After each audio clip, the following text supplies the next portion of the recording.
Mr. Bob Saget! I don't know, having these children, they whine all the time. We went to the Grand Canyon because I like when whining has an echo. Bob Saget, how about it? All right, Bobby, here. You're very nice and very accurate. You're a wonderful crowd. You really are.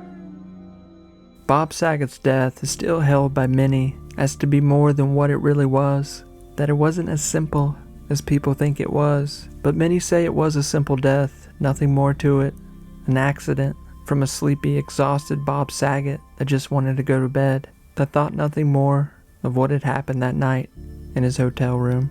Maybe it's just so simple that maybe Bob just slipped and hit his head, and with the long day he had, thought nothing of it and went to bed.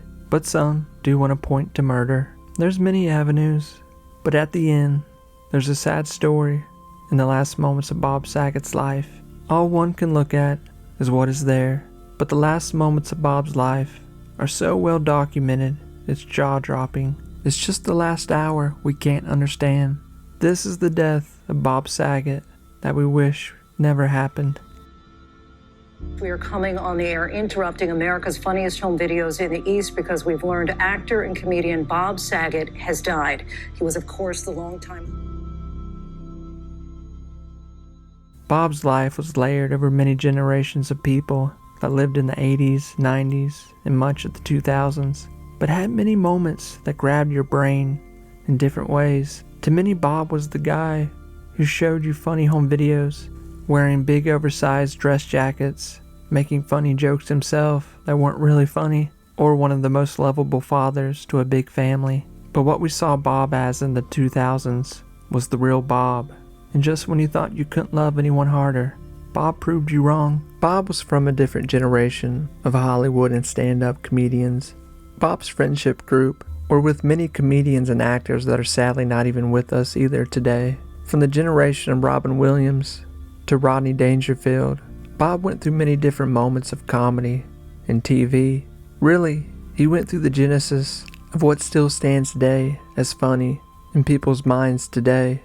But with every generation and decade that went on, Bob fit right into the world of funny that he had helped shape in many ways that maybe he even knew about or would ever take credit for.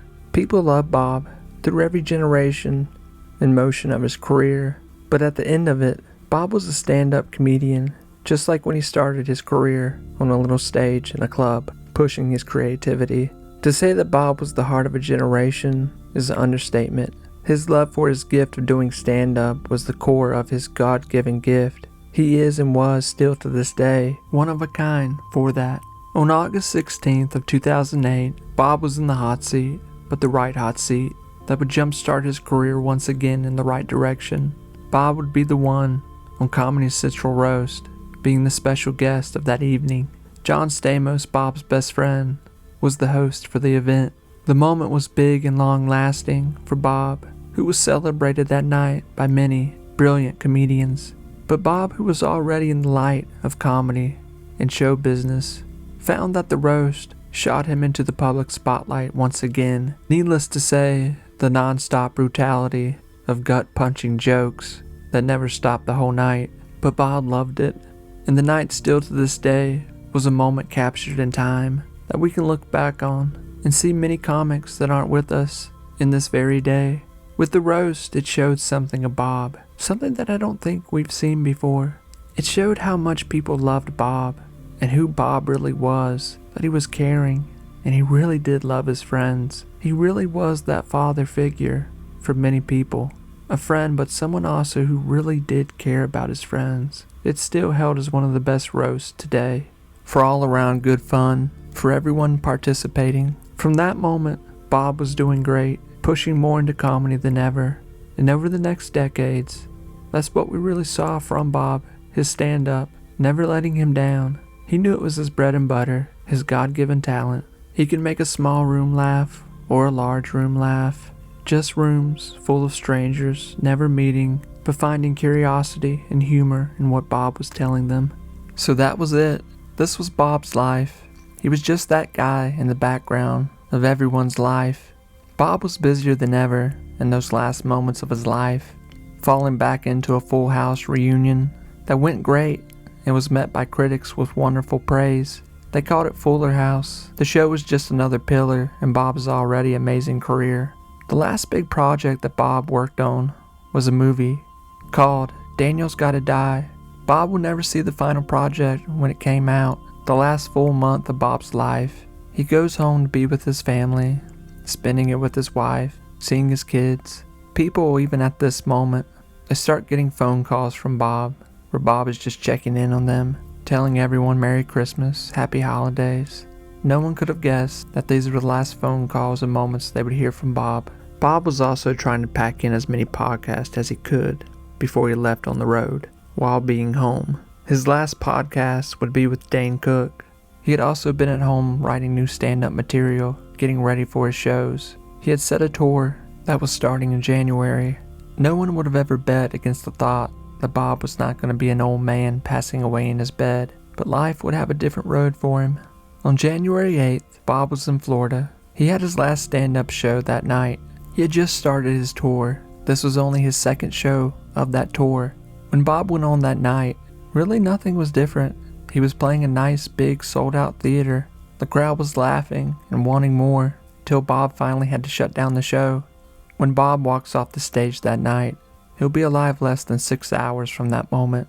Bob leaves the theater that night, arriving at his hotel. He set out a tweet thanking the crowd for their time and laughter. As he's walking into the hotel at that moment, it's when the last picture ever is taken of Bob, right outside the Ritz-Carlton Hotel in Florida. The fan, late that night, asked Bob for a quick photo. It's dark and late, and you can see that Bob's face, he's giving everything he can at that moment, but he's tired. He just wants to go to his room. He gives a little smile, thanks the guy, and walks away into the hotel. No more pictures of Bob Saget are ever taken while he's alive. Bob walks up to the desk, gets a room. It's on the second floor. He makes his way up, enters his room. It's after 12 o'clock a.m. He starts answering messages from text messages on his phone. He talks to his wife. They talk about the show and what's going on tomorrow. He gets off the phone, relaxes for a little bit, and around 2:15 a.m., he sent his last text message ever to his wife Kelly, saying, "I'm brain dead tired, going to shower, then bed. I love you." It's from that moment that we never hear from Bob again. But what we do know is that's just what happened. Bob got up, took a shower, and seemingly went to bed. But from Bob being in the shower and going to bed, something had happened that he never told anyone about or called for help about. When Bob enters the bathroom to take a shower, this is the moment of confusion for friends and family and detectives alone.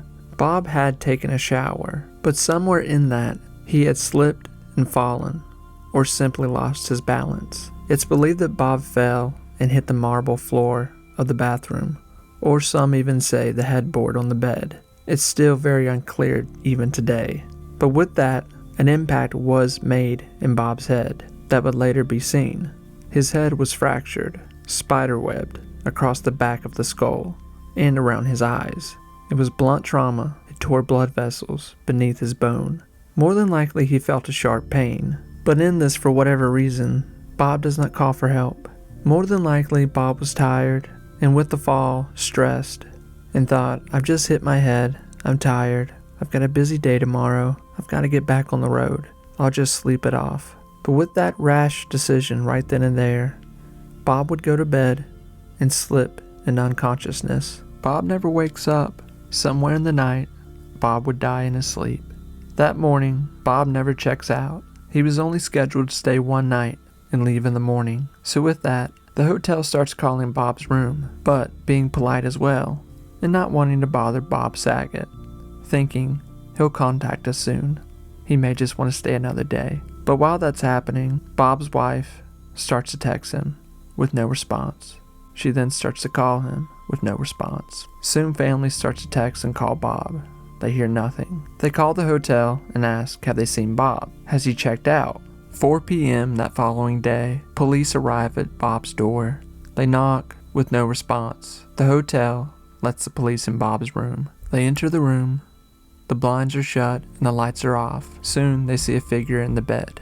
It's the body of Bob. He's cold and stiff and has been gone for hours. At that point, the paramedics are called and the scene is looked over and immediately locked down with detectives showing up. They see nothing weird or out of place that would lead them to a conclusion that Bob has been murdered, or even how he's died. They can't find drugs, alcohol, any kind of substance other than what's supposed to be there with Bob's own medication. Nothing is found, and truly at that moment, detectives are completely baffled and confused about how Bob passed away. Bob's body is taken and an autopsy is performed. They find the damage at the back of Bob's head.